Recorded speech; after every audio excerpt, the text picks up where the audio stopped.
Aujourd'hui, nous allons déterminer une liste de nombres premiers. Comme d'habitude, si vous aimez, abonnez-vous, un like pour m'encourager et partagez l'info. Première question, qu'est-ce qu'un nombre premier?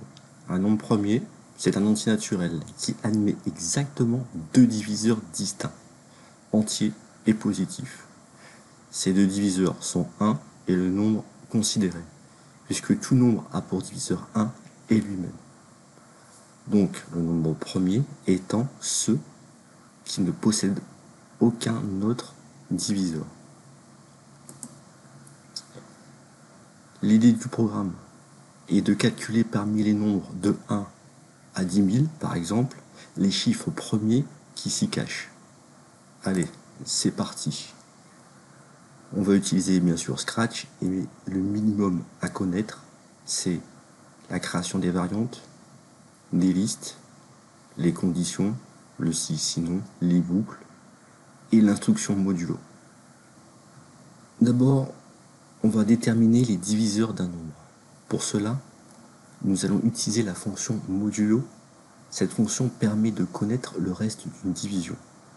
Bon, et juste un petit rappel ici, une division c'est quoi?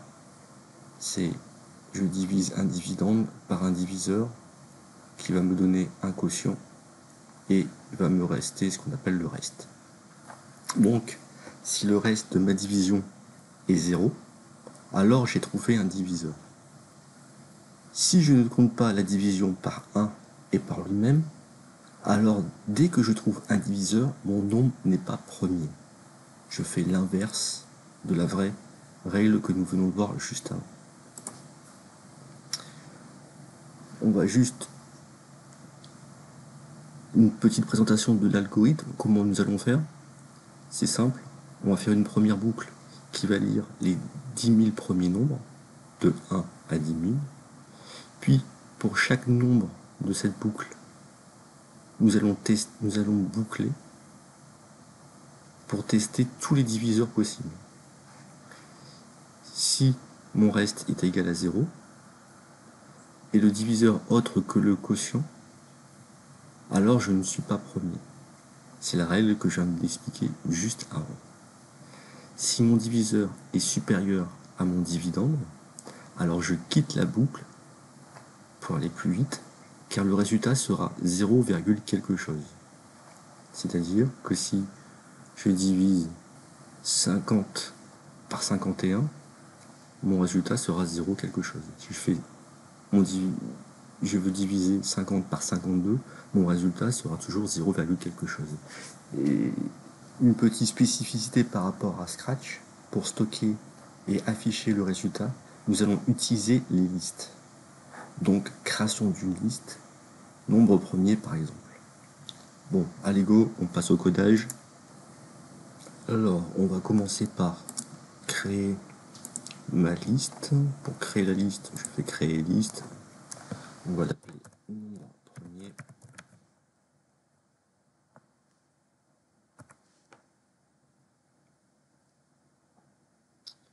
Ensuite, déjà ma liste, je vais l'initialiser. Donc, hop, je vais faire les choses élémentaires. La première chose à faire, bien sûr, c'est d'initialiser ces variables. Donc, je mets nombre premier à blanc. Ensuite, je sais que je vais lire tous mes nombres de 1 à 10 000. Donc, ça va être une boucle à répéter. On va pas faire 10 000 pour débuter, on va faire 100 pour aller un peu plus vite. Ensuite, je suis dans une boucle, mais il me faut mon dividende. Donc, mon dividende, je vais créer une variante que je vais appeler dividende.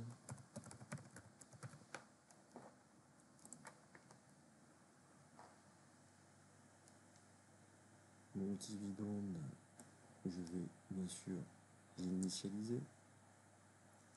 Donc je ne vais pas commencer à 0, mais je vais commencer au moins à 1. Je sais que par défaut j'ai dit que je voulais pas faire les divisions par 1. Je sais que 1 est premier, donc je vais commencer par 2. Donc je vais ajouter 1 à dividende. Donc la première fois dans ma boucle, je vais commencer par le nombre 2. Il faut que maintenant je crée le diviseur. Je vais créer une variante diviseur.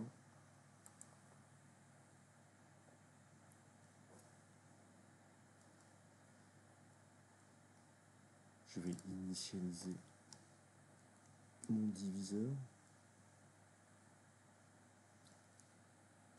Donc, divisé par 0, on sait que c'est pas possible, donc je vais l'initialiser à 1. Ensuite, je vais boucler sur mon diviseur, on va dire, sur mon dividende, et je vais tester tous les diviseurs possibles. Donc je vais donc devoir faire une boucle. Je vais pas prendre le répété indéfini, je vais prendre le répété jusqu'à ce que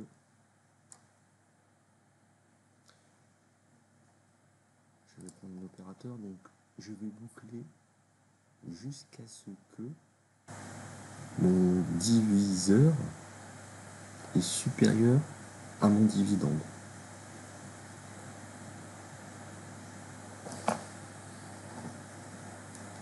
Donc, jusqu'à ce que mon diviseur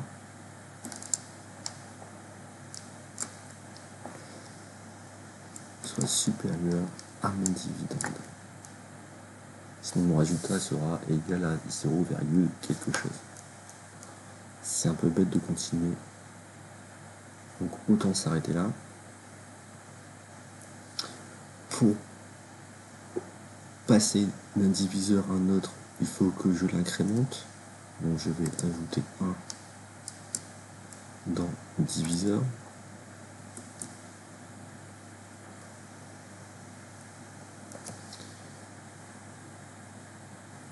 Donc je vais commencer ma division à chaque fois par 2, parce que j'ai initialisé à 1, ensuite j'ajoute 1, d'accord.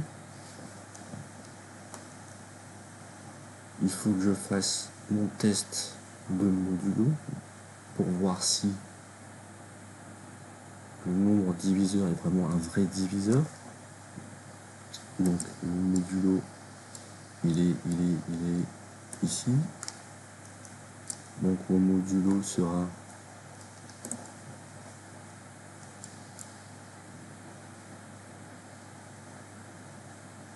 mon dividende par mon diviseur.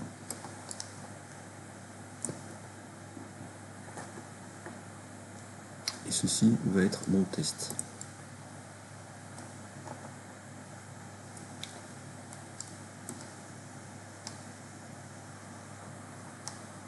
Alors mon test va être quoi?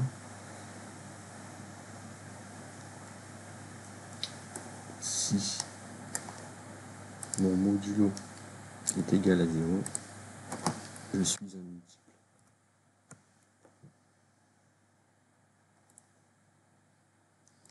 Ça vient donc ici.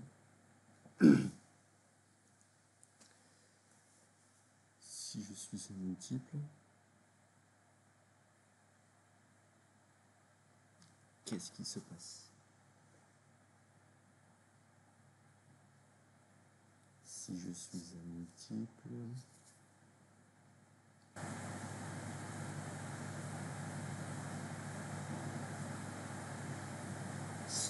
multiple, je peux arrêter ma boucle. Je peux arrêter ma boucle car j'ai trouvé un diviseur autre que 1 et lui-même. Donc le dividende est un nombre qui ne sera pas premier. D'accord? Pour arrêter ma boucle, ce que je peux faire, c'est que je peux dire que mon diviseur, dans ce cas-là, est égal à mon dividende.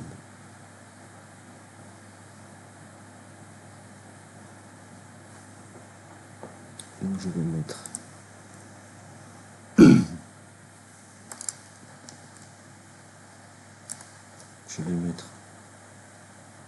dans mon dividende, je mets mon diviseur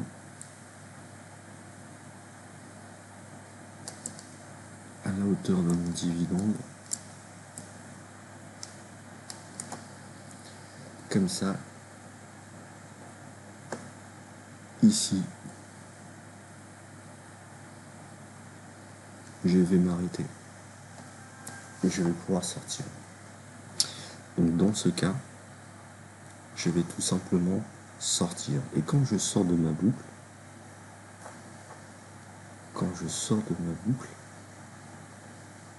si j'ai trouvé un multiple, je n'écris pas. Sinon j'écris si je n'ai pas trouvé de diviseur associé. Donc on va se créer une variable multiple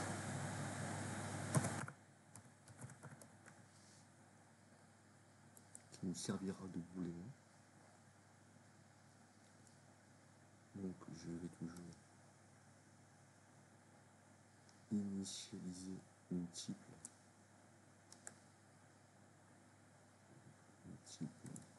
Je vais initialiser un nom. Et ici, je vais lui dire que si j'ai trouvé un diviseur, je vais mettre multiple. Ah oui. Donc ici, je vais mettre multiple. Ah oui.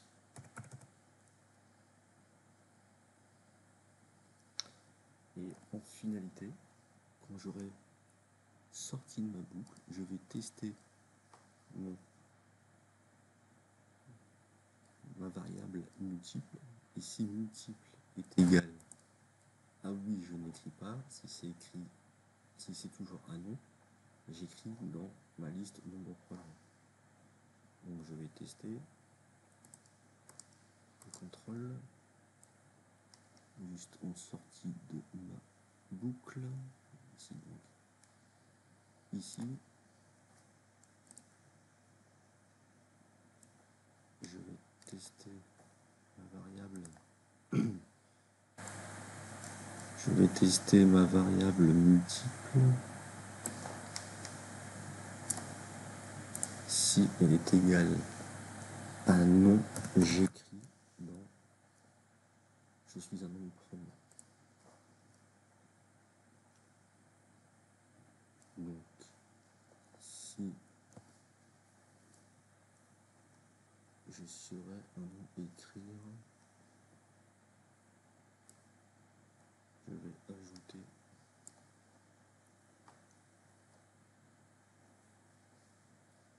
mon diviseur, mon dividende, pardon.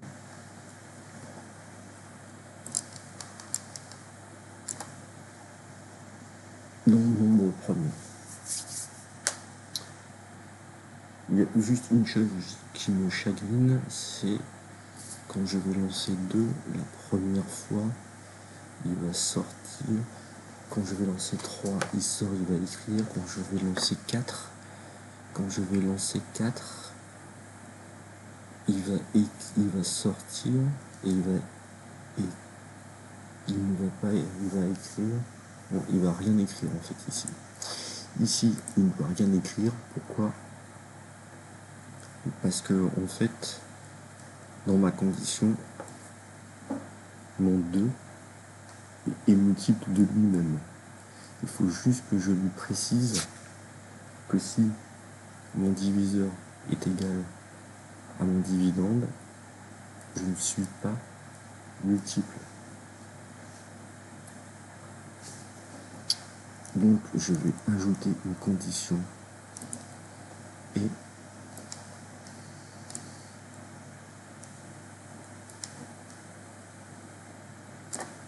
ok.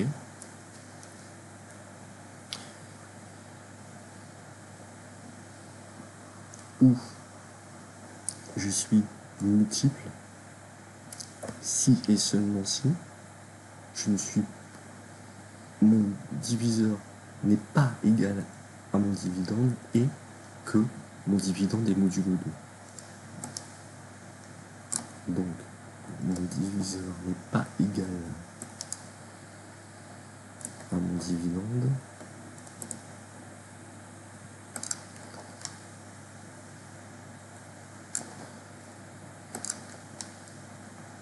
Et que je suis modulo 2.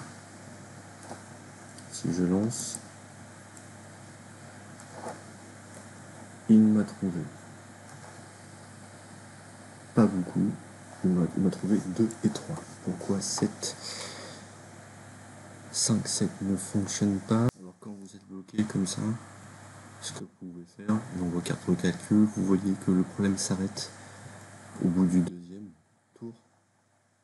Donc on va se mettre au deuxième tour, on va lancer, et on va regarder ce qui se passe au niveau de nos valeurs.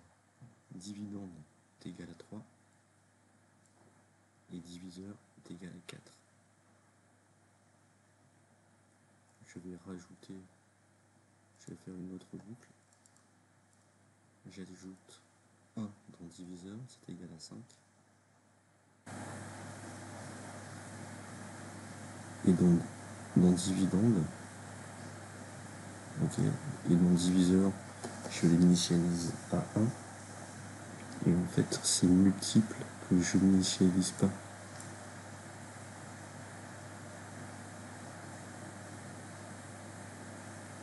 Parce que par la suite, multiple va prendre la valeur 2, va prendre la valeur 8. Et ici, je l'initialise uniquement en trop haut. Donc, multiple, il doit être initialisé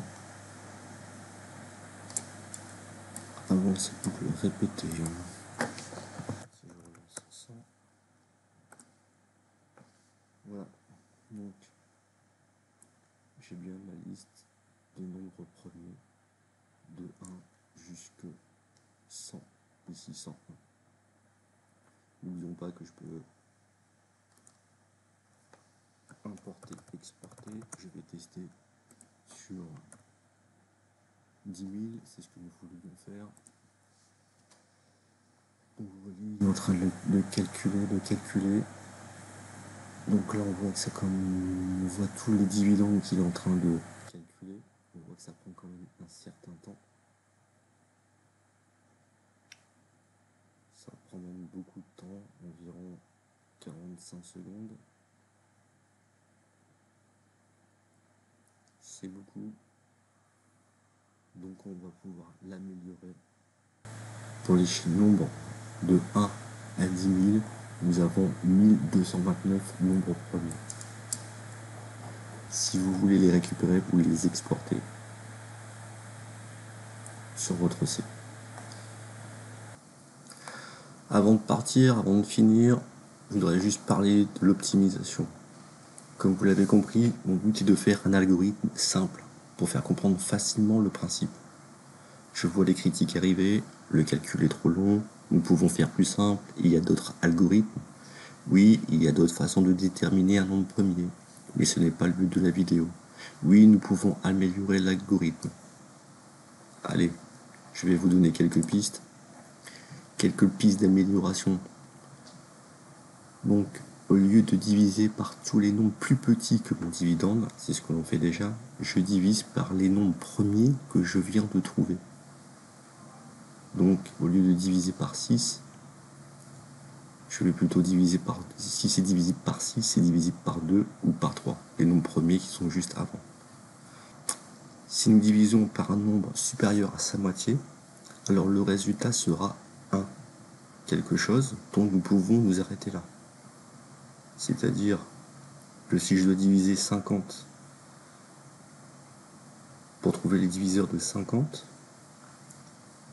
à partir de 26, je sais que ce sera 1, quelque chose. Donc ça sert à rien de déterminer les nombres au-dessus de sa moitié. Bon, ça c'est un peu compliqué, mais si vous voulez avoir les scripts, vous pouvez voir avec le bot que vous avez trouvé dans la description. Vous laissez votre mail et je vous envoie en fait le script amélioré. Voilà, c'est fini. Allez, bisous.